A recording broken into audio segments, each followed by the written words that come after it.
Acompanhe agora mais um tema doutrinário do Evangelho de Jesus.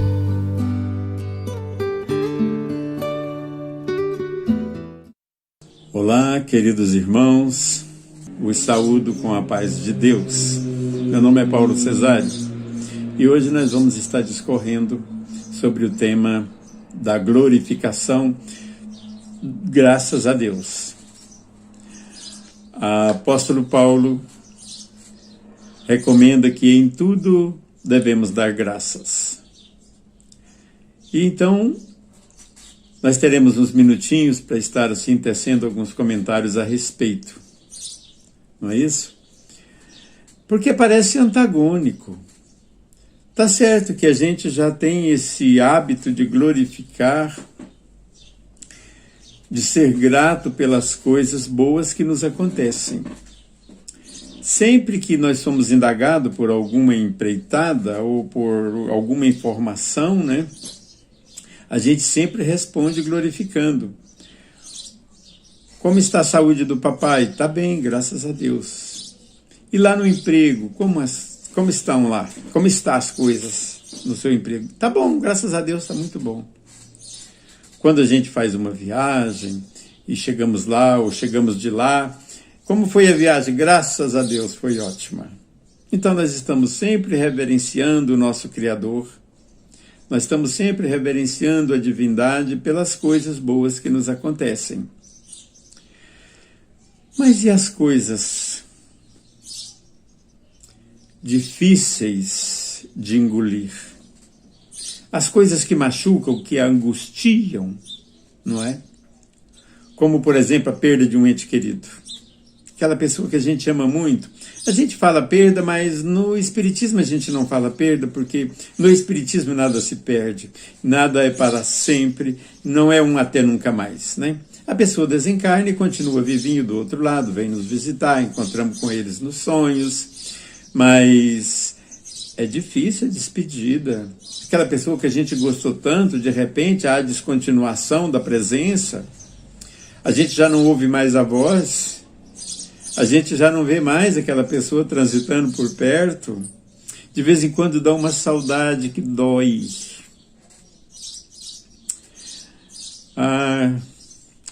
Como dói a saudade da pessoa querida. E a gente pode assim, de vez em quando, ficar dando graças a Deus que ele desencarnou? Não é?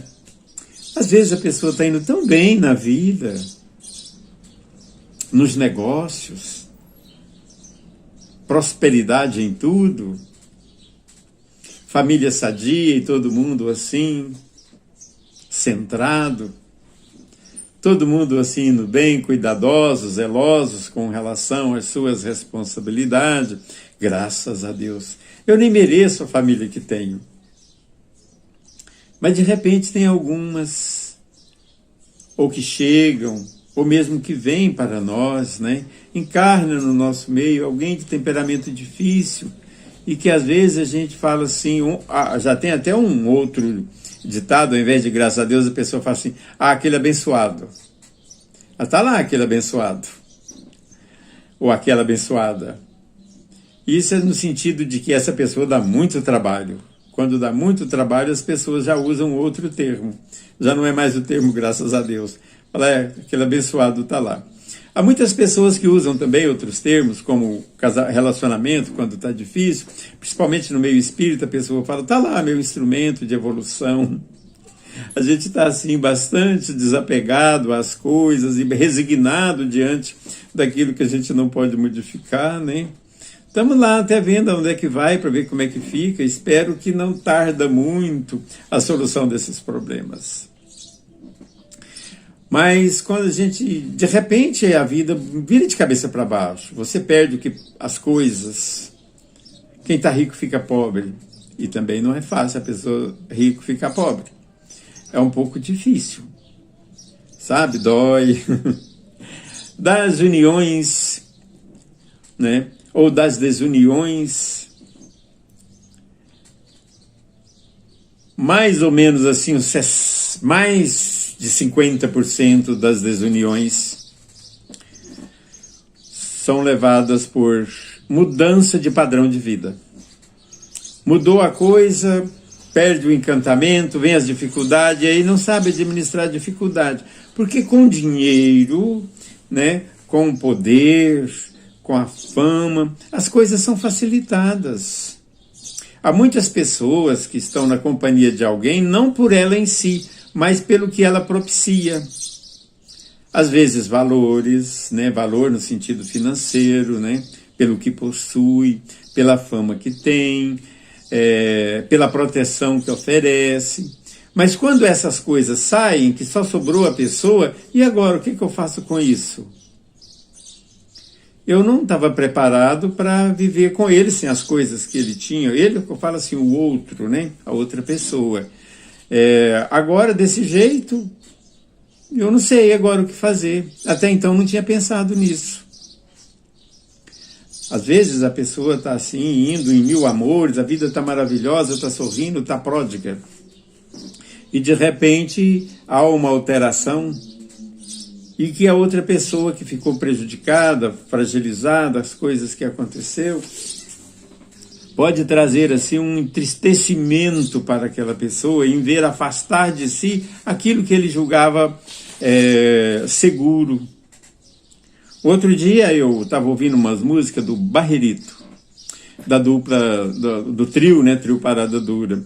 E ele falando, né, sobre o acidente dele na música, falando para onde que tinha ido os passos dele.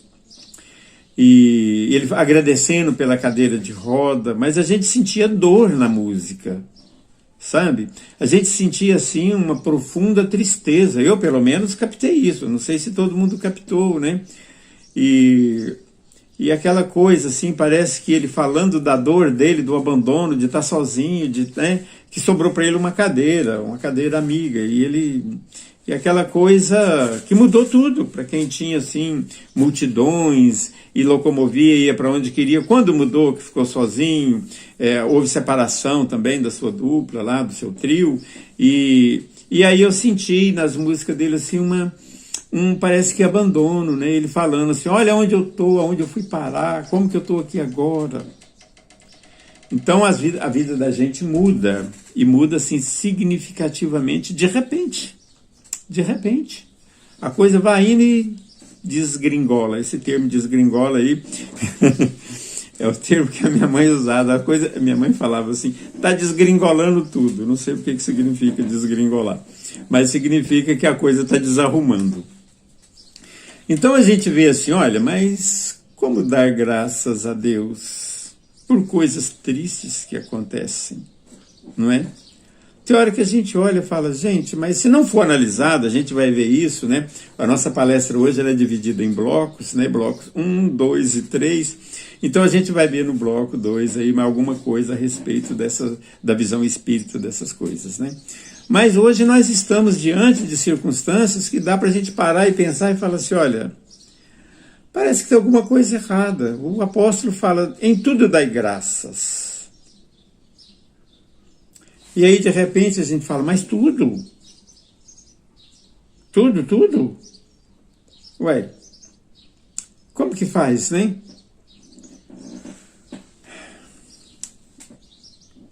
O santo João Bosco, ele disse que Deus nos colocou no mundo para os outros. Engraçado, né? A gente está colocado no mundo para os outros, pelos outros, com os outros. E isso aí é coisa antiga, né? Essa conclusão que o Bosco teve, né? João Bosco teve, falando que nós estamos nesse mundo aqui, que Deus nos colocou aqui para os outros. E ele fala também que nós devemos de ser assim, com relação para Deus, devemos ser como os pássaros, que eles estão naqueles galhos que está frágil e continua cantando, porque eles sabem que eles têm asas. Então, e nós agora? Como é que fica? Nós estamos diante da vida, e diante da vida nós estamos agora experimentando e experienciando coisas agradáveis e desagradáveis. Fica às vezes assim uma pergunta, né? Glorificar a tudo, dar graças a Deus a tudo. Nós vamos voltar no próximo bloco e nós vamos ficar aqui agora, né, com um momentinho de reflexão, um intervalo pequeno, Voltaremos daqui a pouquinho. Deus é invisível, mas sua presença é evidente nas várias expressões do dinamismo da vida. No sangue que corre em nossas veias, no oxigênio que respiramos, no sol que dardeja ouro sobre a terra, possibilitando a vida. O observador atento não enxerga só com os olhos do corpo. Como disse o poeta ao seu pequeno príncipe, o essencial é invisível aos olhos, porque os olhos são extremamente limitados. Os filósofos, os poetas, os artistas, os profetas e, por que não, os cientistas, veem mais com a alma que com os olhos. Para enxergar, bastam os olhos, mas para ver, é preciso um sentido a mais. Pense nisso e experimente sentir Deus.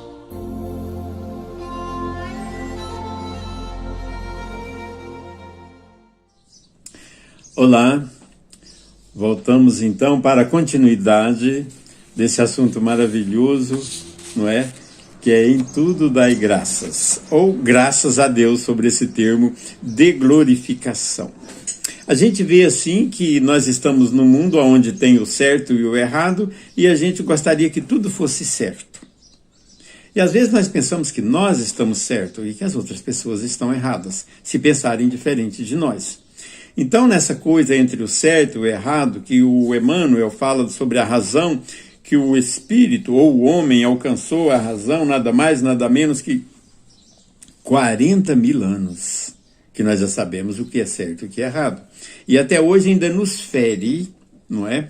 A interferência externa às vezes nos deixa assim chocado. Às vezes as pessoas nos ferem com palavras, às vezes nos prejudicam, nos dão prejuízo verdadeiros, né, materialmente falando, às vezes destroça a nossa família, às vezes assassina um parente, e a gente fica naquela assim, e até um dia que Pedro chega para Jesus e fala: mestre, até quantas vezes a gente tem que perdoar? Seria até 7 vezes? Até quando eu tenho que ficar compreendendo essas coisas e desconsiderando as ofensas? E Jesus fala: ah, meu garoto, Pedro, eu não digo 7 vezes, mas eu digo 70 vezes 7 vezes. Isso eu estou falando com as minhas palavras, né? Isso aí é o contexto que está escrito. Vejamos, meus queridos, é uma recomendação para um perdão contínuo. Isso está no Evangelho, capítulo 10. Olha, perdoar não só 7 vezes, mas quantas vezes forem preciso. Segundo ainda André Luiz, ele tem uma colocação muito maravilhosa, que ele diz que o perdão pode ser considerado como uma luz que o ofendido acende no caminho do ofensor. Olha que maravilhoso, que educação pelas atitudes, pelos atos. Porque a gente sabe que a vida é feita de direitos e deveres. E se todo mundo cumprisse os deveres, ninguém precisaria reclamar os direitos. Mas assim nós estamos enganados, trapaceados. Muitas das vezes as pessoas vêm com uma palavra tão bonita e por trás daquilo ali, do que eles mostram, existe uma má intenção. Existe um golpe. Eu ainda me lembro que tinha uma expressão, não sei aonde, que a pessoa falava: olha o golpe. Então, há muitas vezes tem uma armadilha e a gente não consegue ver. Aquele que está arquitetando aquela armadilha, ele pensa que ninguém está vendo. Mas existe um mundo espiritual atento. Tudo, muitas das vezes, né? A gente fala tudo, mas depois a gente volta e fala muitas das vezes. A nossa intenção, ou aquilo que fazemos, as nossas ações, não é entre nós e a pessoa, mas é entre nós e Deus, que vê tudo e sabe tudo que nós fazemos, sabe das nossas limitações, das nossas necessidades, e deixa a gente aqui. Às vezes a gente fica imaginando, mas por que Deus não colocou a gente no céu? Eu acho até que Deus fez muito mais do que isso e muito melhor do que isso. antecipando até esse grito nosso de socorro celestial, Deus colocou foi o céu dentro de nós.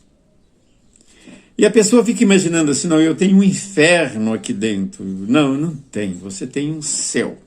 O seu céu pode estar descuidado, mal, né? Não está tendo zelo, está crescendo espinho, ervas daninhas nos jardins do seu céu. Então, o que seria o perdão, quantas vezes necessário for? Primeiro é preciso que haja compreensão, porque esquecer a ofensa, ninguém esquece. Aí seria até um problema, né, patológico, né? Um Alzheimer. Porque, na verdade, a gente lembra de coisas, tanto que a gente fez errado, quanto de pessoas que errou para com a gente, que de muitos e muitos anos, 10, 20, 30, 50 anos, a gente está lembrando. Lembrar é saudável a gente lembrar. Sinal que a gente está com a nossa mente sadia, está tudo registradinho, mas é preciso compreender o porquê que essa pessoa fez isso. Como está ela, ou o que passou na vida dessa pessoa para ela ter tal procedimento? Procedendo assim, dessa maneira, me prejudicando. Será se não viu a minha família? Será se não conhece a minha luta? Me enganou, me trapaceou, tirou tudo que eu tinha. Como se dá? Eu preciso compreender essa pessoa que lá dentro dela existe uma angústia, existe uma descompensação muito grande que faz ela gritar através desses gestos abusivos, agressivos, lesivos, mostrando aonde ele se encontra para que a gente possa retirá-lo de lá. Então, olha bem, o André Luiz fala que o perdão é uma luz que o ofendido acende no caminho do ofensor. E por isso, quando perdoamos, nós estamos criando assim uma condição para desobstruir a nossa caminhada rumo à vida imperecível, para o que nos aguarda. Todos os benefícios que Deus criou para o homem já existem, só precisamos acessá-los. Ainda não compreendemos. Essa mesmo de perdoar quem nos prejudica, essa aí é terrível. Nossa, eu ainda me lembro de que na assistência fraterna que fazíamos à casa de prisão, uma senhora ia lá e não era espírita, ela alcançou as equipes socorristas, né, lá da casa de detenção. Antigamente era Sepaigo. E ela ia porque ela só tinha um filho. E foi assassinado, e o assassino estava lá. E ela queria ir lá fazer visita para vê-lo, encará-lo frente a frente. Ela queria observar a pessoa que havia assassinado o seu filho. E perguntaram para ela, mas por que você quer ir? Você o ama? Ela fala, de jeito nenhum. Claro que eu não amo. Aliás, eu acho até que odeio. Mas eu vou lá. Mas para que você vai lá? Para sofrer mais? Ela, não. Eu vou lá porque eu preciso amá-lo. Amar aquele que matou seu filho? Ela, pois é. É que eu amava muito meu filho. E Deus cruzou essa pessoa no nosso caminho. E ele fez o que fez. Então, pelo amor imenso que eu tenho pelo meu filho, eu preciso sublimar o meu amor. Eu preciso vir aqui para perdoar o seu assassino, o seu algoz. Eu preciso amar esse filho que Deus mandou para mim.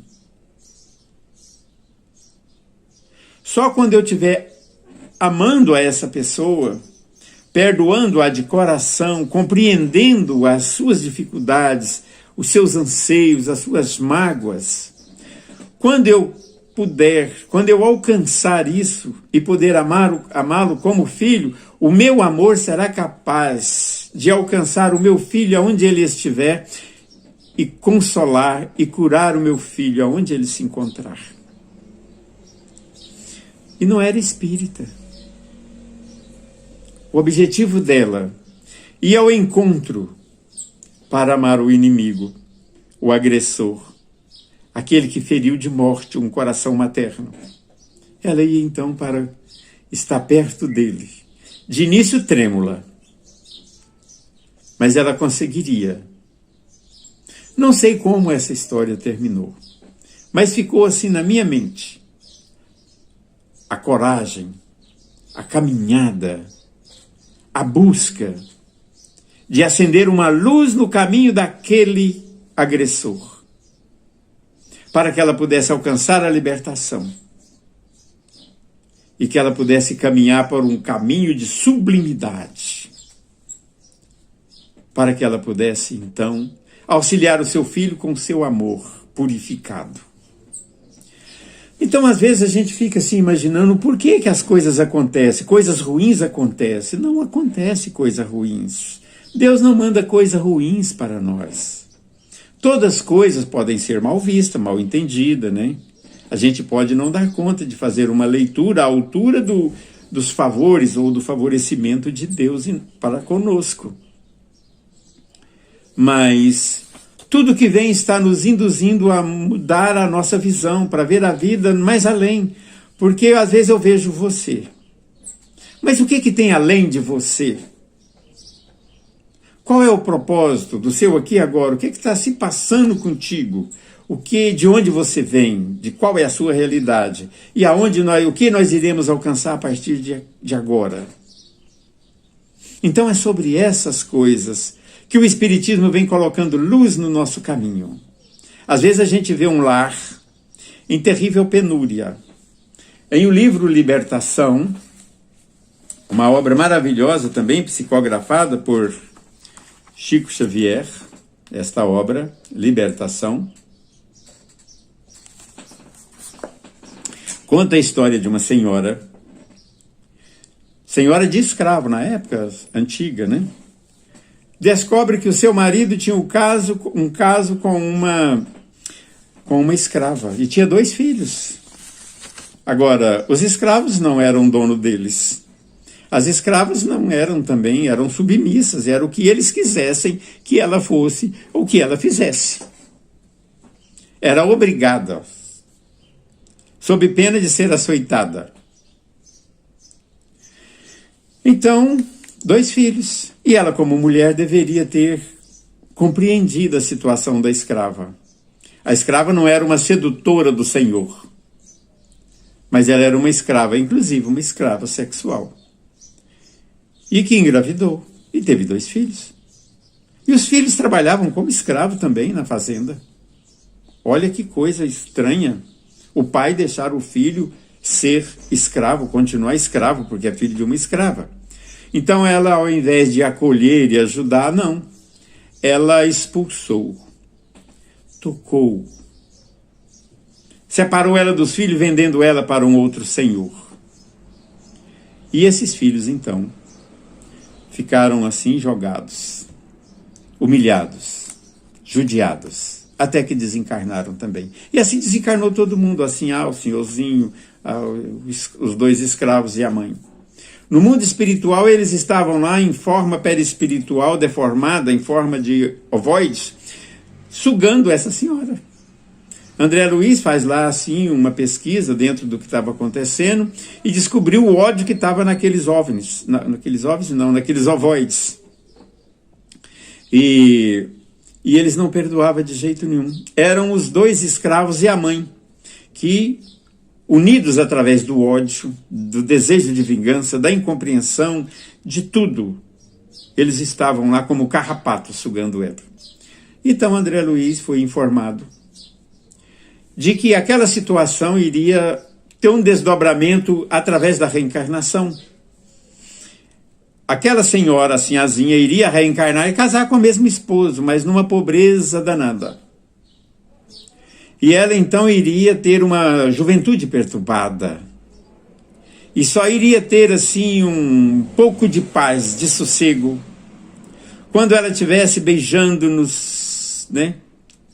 essas 3 crianças no seu colinho. Então ela, que negou tanta assistência e judiou tanto na vida passada, agora ia defender os 3. e alimentá-los com o seu próprio sangue, com o seu próprio leite. Ela iria ter esses filhinhos no colo e teria uma existência de muita dor, de muito sofrimento. Então hoje, isso tudo seria o que mesmo? Buscar a sublimação, o resgate das suas inconsequências do passado. Olhando assim para um lar dessa condição, pessoa meia dementada, perturbada, com crianças, problemas, haja visto pela sua condição perispiritual como viriam para essa existência, para o resgate, para amarem uns aos outros, para o entendimento mútuo. E assim então Deus, analisando à luz da doutrina espírita, a gente vai ver a justiça divina nas dores que nos assolam. Não foi Deus que criou essa situação. O universo é gerido pela lei de atração. Pela lei de atração, então, ela contraiu isso para o resgate. Uma vez suportado com amor, tudo isso irá voltar ao normal. E vamos fazer o bem no lugar do mal que não deveríamos ter feito. E vamos amar aqueles que prejudicamos e que nos prejudicaram. Citamos aí uma história que está no livro Libertação, daquela senhora de escravo, que nessa nova existência iria receber aqueles 3 judiados, oprimidos, como filhos, e ao invés de uma grande fidalga, teria agora uma vida de pobreza e perturbação. E teriam 3 filhos problemas para amamentar, para cuidar, não é? Para cuidar. E nós estamos vendo que mesmo a justiça divina atuando em um novo momento, em uma nova oportunidade. Então o que nos acontece é para o nosso bem. Graças a Deus, essa senhora teve a oportunidade de resgatar. E olha que como é algo assim extraordinário, em O Livro dos Espíritos, na questão 977, fala assim que a pessoa a quem prejudicamos, prejudicado e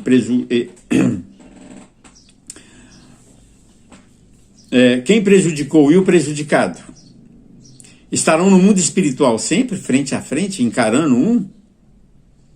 Eternamente? Ele falou, a resposta é a seguinte: até que haja o resgate. Não tem como a gente fugir de nós mesmos. Nós temos agora então mais um intervalo breve, né? E nós continuaremos logo mais. Agora uma mensagem para a nossa reflexão.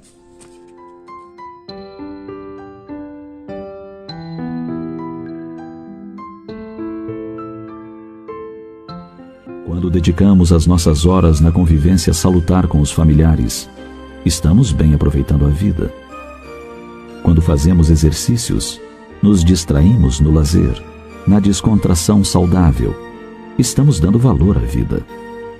Quando estudamos, trabalhamos, passeamos, sem nos intoxicar com drogas e excessos de toda ordem, estamos aproveitando de forma inteligente as nossas existências. Quando realmente gostamos de alguma coisa, fazemos esforços para preservá-la. Assim também é com relação à vida. E não nos iludamos de que a estamos aproveitando acabando com ela. Se você é partidário dessa ideia, vale a pena repensar com seriedade em que consiste o aproveitamento da vida. E se você acha que os vícios lhe pouparão a existência, visite alguém que está se despedindo dela, graças a um câncer de pulmão provocado pelo cigarro. Converse com quem entrega suas forças a uma cirrose hepática causada pelos alcoólicos. Ouça um guloso inveterado que se encontra no cárcere da dor por causa dos exageros de mesa.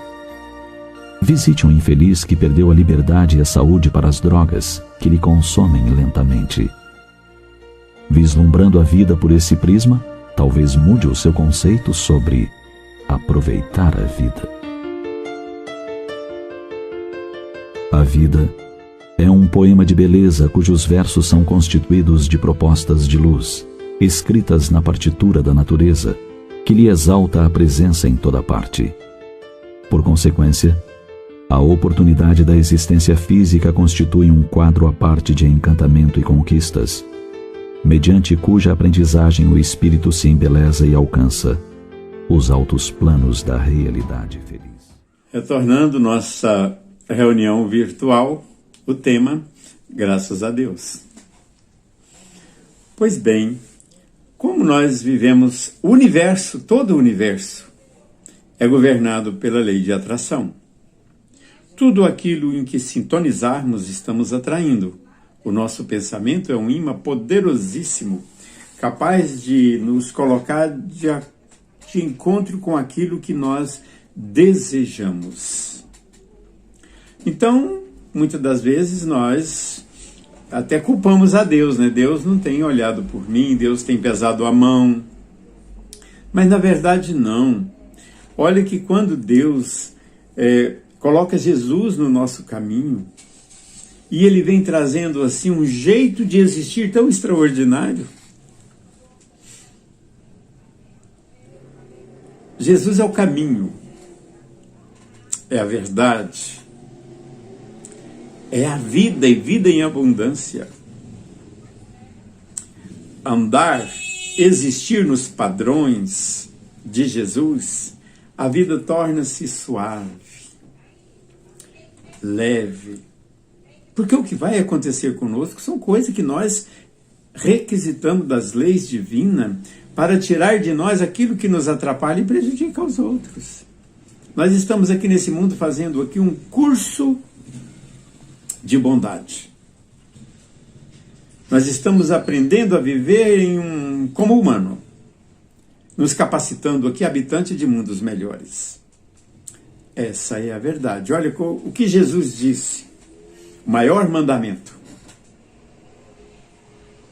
amar ao próximo como a si mesmo. Olha aqui, amar a Deus sobre todas as coisas, né? Primeiro. E segundo, amar o próximo como a si mesmo. Esse é o maior mandamento.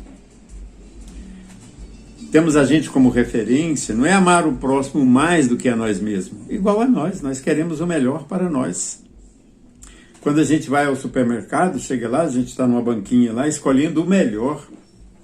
O pior fica para os outros. O melhor, o mais sadio, o mais bonito, o mais mimoso é nosso. Então nós estamos o que mesmo? Diante das oportunidades que Deus nos faculta para que possamos chegar mais rápido à nossa perfeição moral. É essa a nossa destinação. O projeto mais arrojado que existe para o ser humano no nosso nível evolutivo é a reforma íntima, é a mudança. Reformar não quer dizer destruir. É ir agregando o que falta, consertando o que está errado. Vivemos numa verdade relativa, não é isso? Nós temos assim um dever nesse mundo de ser bom. É para isso que aqui nós estamos. O capítulo 15 do Evangelho fala: fora da caridade não há salvação. Porque antigamente imaginava-se que fora da igreja não tinha salvação. Mas fora da caridade não há salvação. E a caridade suporta tudo. Por isso não haverá verdadeira caridade quem não se dispuser a suportar os defeitos dos outros. Porque defeito também temos nós. E olha lá,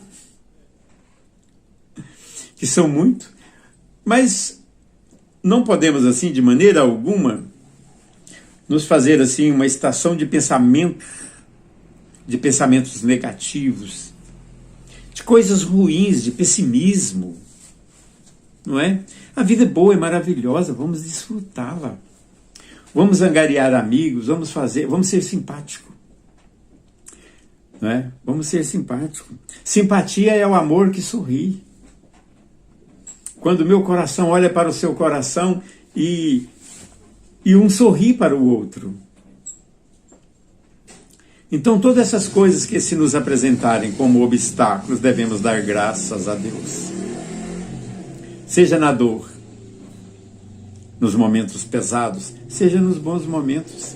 Porque podemos entender que o momento da dor é o momento que nos elevamos. O momento quando está tudo legal, quando está tudo bom, quando a gente está assim com excesso até de alegria, é um momento perigoso. Primeiro porque desconectamos do alto. E depois porque nesses momentos podemos cometer absurdos, exageros e que temos que responder por isso depois. Olha que maravilhoso é a gente chegar assim no final do dia e só lembrar de coisas boas. Chegarmos a uma madureza, a nossa velhice, a gente ter assim boas recordações, se sentir honrado pelo passado belo que foi construído com todos os percalços. Às vezes a gente é agraciado por coisas que só nós sabemos. E olha que na nossa juventude a gente é rodeado de pessoas que também estão querendo viver a vida ao modo deles. Há um ditado que diz que a conhecer a pessoa, ofereça-lhe poder, fortaleça, empodera essa pessoa. Aí você vai saber quem é ela. Mas é na simplicidade, nas coisas mínimas, nos pequenos detalhes, no sorriso, no muito obrigado. Sabe que lindo, que belo, quando alguém chega na nossa casa e pronuncia que a paz de Deus esteja nesta casa. São gestos. São gestos maravilhosos que confortam, que enriquecem, que fortalecem e que a nossa imagem fica fortalecida. E ao sair, desejar que Deus fique naquela casa. Fiquem todos na paz de Deus. Quando alguém estiver saindo, vai com Deus. Que Deus te guie, que Deus te proteja, que Deus te conduza. Dar as boas-vindas. Tem tanto gesto que enobrece, que cativa e que facilita, sim, o entendimento. Se queremos um mundo superior, temos que proceder como tal. Agora, quando chegar a conta, vamos pagar a conta, gente. É igual comprar na Casa Bahia. Chegou o boleto, vamos pagar para manter o crédito em dia. Porque o que fizemos é nosso. Não está chegando nada de ninguém para nós.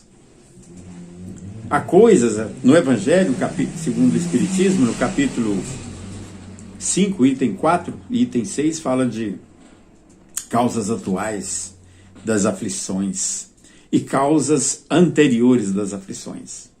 As causas anteriores são essas que se nos apresentam sem que façamos nada para isso. De repente a gente tem que encarar uma coisa tão difícil, trabalho mais do que todo mundo e não consigo juntar nada. Eu me dedico muito mais e parece que as coisas não dão certo. Eu tento ser gentil, eu tento ser carinhoso, eu tento ser amoroso, eu tento ser isso e aquilo, e nada.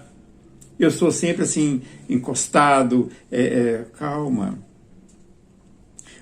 A nossa tarefa é amar. Vamos lembrar do Fernando Pessoa, ele diz assim: amo como amo o amor. Não conheço nenhuma outra razão para amar senão amar.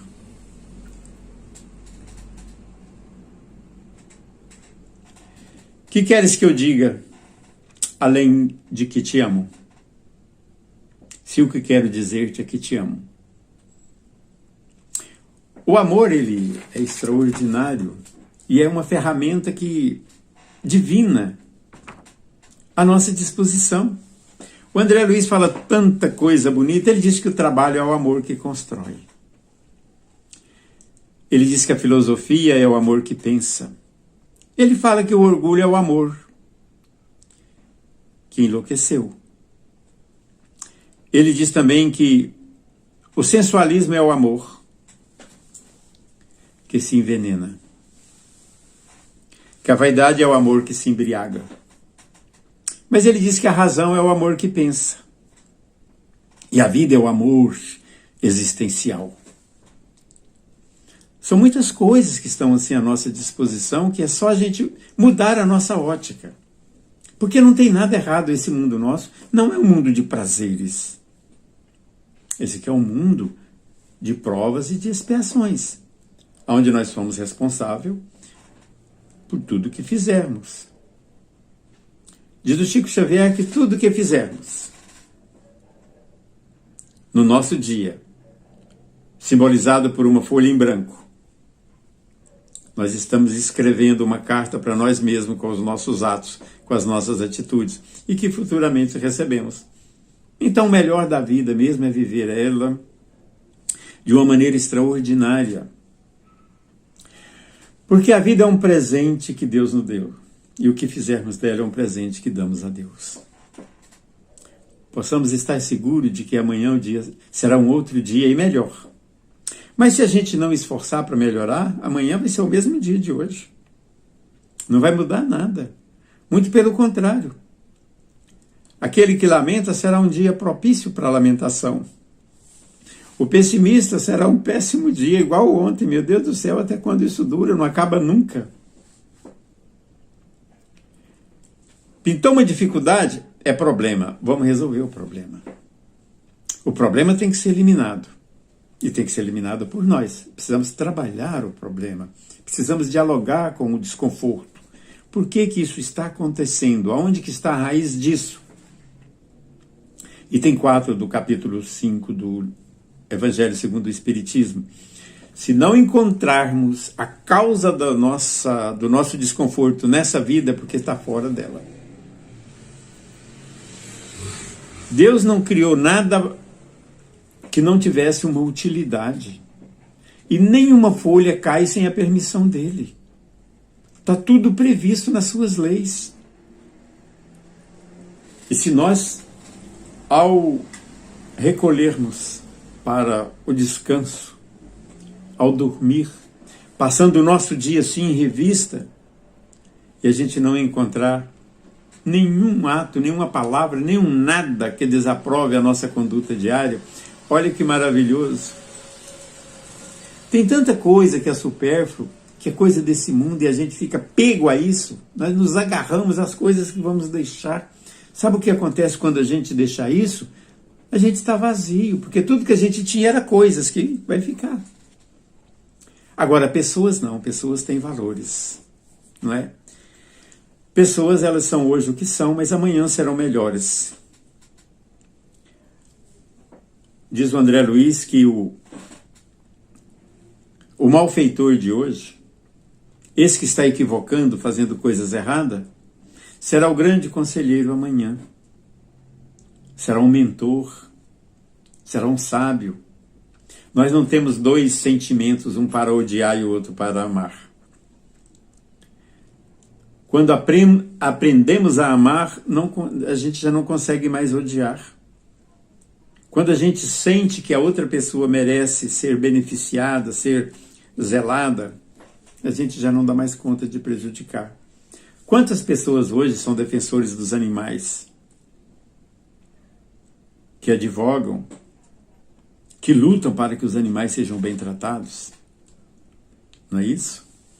Então, olha, diante da vida nós temos as oportunidades. Jesus é um modelo, está em O Livro dos Espíritos. Caridade, segundo o entendimento de Jesus, é ser bom para todo mundo. É não levar em consideração a imperfeição dos outros. E perdoar as ofensas. Olha que lindo o André Luiz falando. O perdão pode ser considerado uma luz que o ofendido acende no caminho do ofensor. Quantos casos tem na doutrina espírita de obsessores que depois que perceberam a bondade do seu perseguido, aderiu-se ao plano e passou a ser um companheiro de evolução. Cada vida tem um momento. Vamos viver o hoje, agora, dentro do possível, espalhando a maior bondade, o que estiver no nosso alcance. Nós sempre temos assim uma frase de consolo e de esperança para quem sofre. Tem pessoas que, olhando assim superficialmente, está muito melhor do que nós, mas nós não conhecemos a dor dessas pessoas. Então que sejamos assim esse transbordar espontâneo de boa vontade, de voluntário da causa alheia. Olha o que São João Bosco diz. Deus nos colocou no mundo para os outros. E é através dos outros que nós chegamos a Deus. Meus irmãos, nós chegamos ao fim dessa nossa conversa. Fiquei muito feliz e agradeço muito pela oportunidade. Que sejamos, então, que estejamos como voluntário da causa alheia. Concluindo a nossa conversa,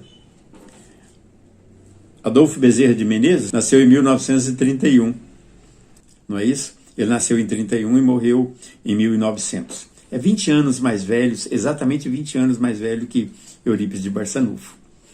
Então, ele tem uma frase que diz o seguinte: enquanto a dor estiver graçando ao nosso lado, gritos e choro, e tudo isso não nos chamar a atenção, nós esperaremos em vão por um mundo melhor. Que bom que a gente tem espiritualidade. Graças a Deus. Muita paz.